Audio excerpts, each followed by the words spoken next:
Hey everyone, today we're gonna go over a little bit of what I did with my Ascendancy here in Path of Exile 2, the Season 3. And it's my first time playing as a mercenary. I've played WitchHunter. I have not played WitchHunter in the past. I was a warrior last season, and I played as a witch for the first season, so this is pretty new for me. There are a lot of good builds on POE Ninja, which I referenced often. So yeah, a little bit of a disclaimer here that this might not be the most solid build out there, and there's a lot of creativity and experimentation involved. I have a couple of video clips of me playing against some of the Pinnacle bosses. However, they don't have a nice audio since I was chatting with my friends on Discord, so apologies for that. But overall, if you're interested, I will attach a link down below, and feel free to check out the actual build in more details. I do want to point out that some of the important gears here are necessary for achieving the same efficiencies in mapping and just overall things that you'll need for the build to make sense. So first off, Viper Cap.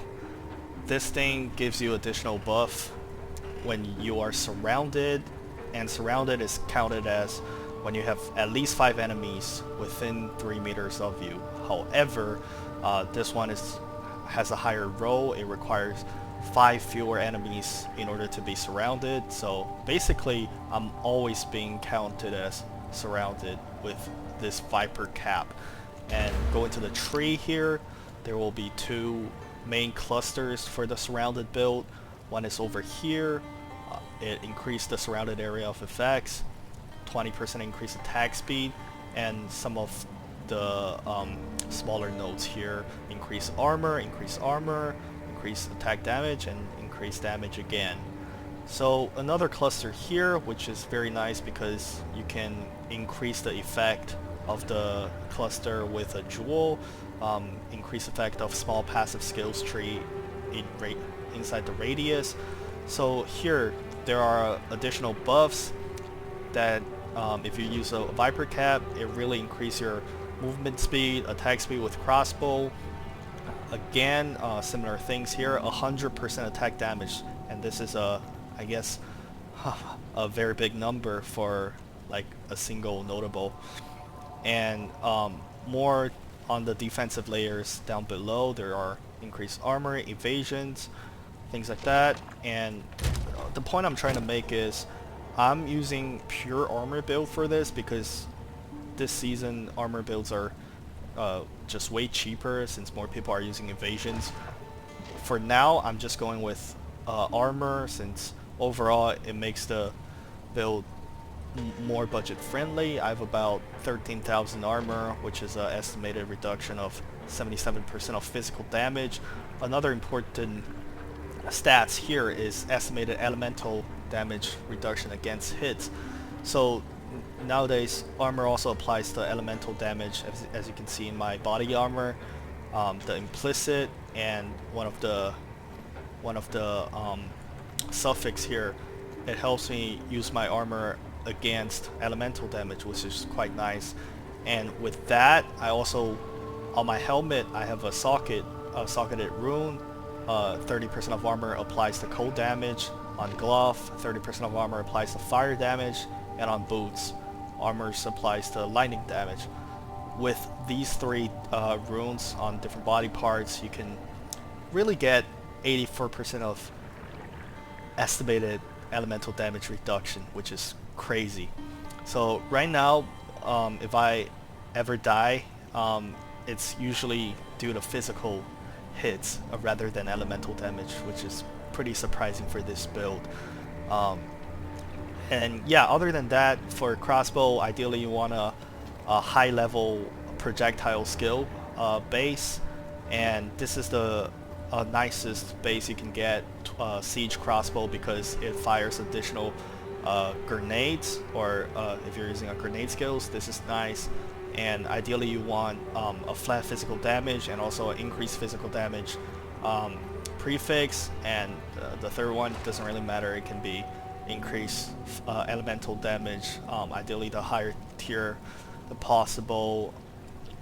And the two other suffix doesn't really matter, you just need the +6, +5, or +7 to make it very damaging. So yeah, other than that, the gloves and boots, these are not expensive at all. I use them ever since I finished the campaign.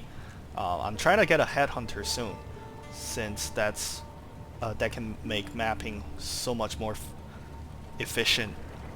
And with the amulet, this should be one of the more expensive part of your gear, and don't try to get a really good one right away. You should wait until all of your gear are updated, and then consider updating your rings or amulet. But +2 or +3 projectile skills is almost a must. If you're also using armor, increase in armor and increase in global defenses, always this is a game changer. Other than that, rarity is nice, and some resistance is always good. I always made sure like my resistance is maxed,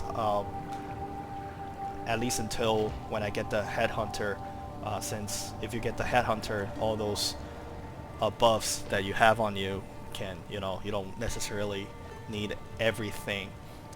And for to enhance survivability even more, you want the instant recovery flask, life flask, and mana doesn't really matter. I'm gonna go into it very soon, because as long as you have the Viper cap, some of your main skills such as the explosive grenades, you don't even need mana. Insufficient mana doesn't prevent the use of supported skills while surrounded.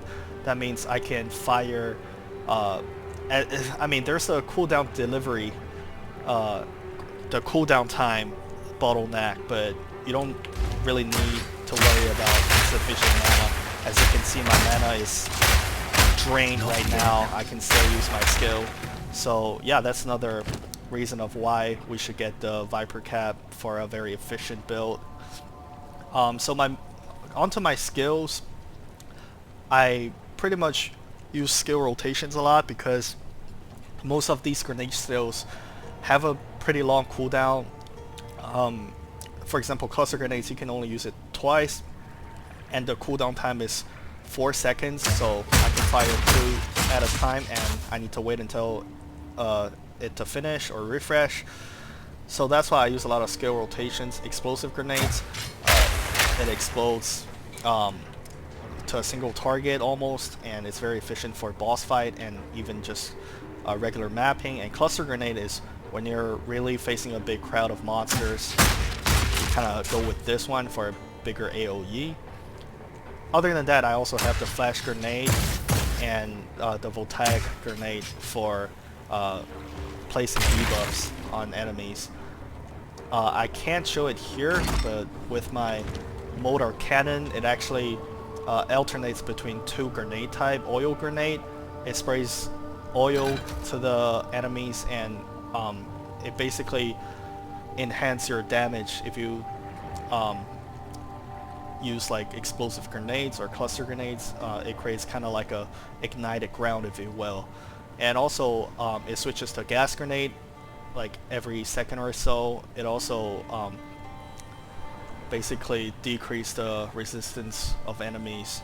So yeah, this is pretty cool. Not a lot of people use it in this combinations. And another skill that I use, not as frequently as before, because the damage is pretty much covered by the 2 grenades I mentioned earlier, but explosive shots. This is when you really, the cooldown is not available and you're really out of mana to throw other skills around. It's also pretty good for mapping. And 2 things I want to mention here is I use the Nova projectile so that I can fire the explosive shot in 5 different directions. But also I have 2 pretty cool support jams that this one, Rotha's Assault, it allows me to reload by dodging. So I don't have to manually reload the skill. As you can see, I fired 4 shots in a row. Now I'm out of ammo. I cannot reload regularly. All I need to do is roll once, and I get 3 additional shots. Another thing here is there's a chance when you kill an enemy, it reloads for you. You don't even need to dodge. So that's pretty cool. And these are my main skills. Again, explosive grenades and cluster grenades are, you know, every regular mapping, these are the 2 go-to skills. But when it get a little bit harder, delirious, or if it's a boss fight, I might utilize more supported skills such as the mortar cannon or flash grenades and explosive shots. And regarding my spirits, I try to utilize both Herald of Ash and Herald of Thunder. When you kill an enemy, it kind of does an explosion effect or overkill damage that helps you just map faster. More explosions is always better. Herald of Thunder, pretty much the same thing. Lightning strikes from above, killing other enemies when you kill the first bunch. And that's pretty much it. I'm gonna send a link below with my entire tree, and again, this is very experimental. I referenced some really high level players. However, I noticed I'm one of the higher level witch hunter out there, and some of them don't really play the game anymore. I assume I think they sold their gears or something. So I'm really on my own now. But yeah, the tree overall, I made some changes to it, like any other players do. I go down below from the initial stage. I try to avoid the smaller nodes because I don't see these ones are as meaningful as they used to be. 8% increased projectile damage. I skipped all of them recently so that I can go down to the outer ring faster. And other than the Viper cap nodes, I also always go for the these ones. Increased grenade detonation time, but it fire additional projectile. It's kind of being countered by the other nodes. So for example, my supported jam, one of it is short fuse. Supported skills have 80% less detonation time. That's why when I fire those grenades, it almost immediately explodes. That's important. And with my damage, I don't really need to worry about the 30% less damage because that's what the other supported gems are for.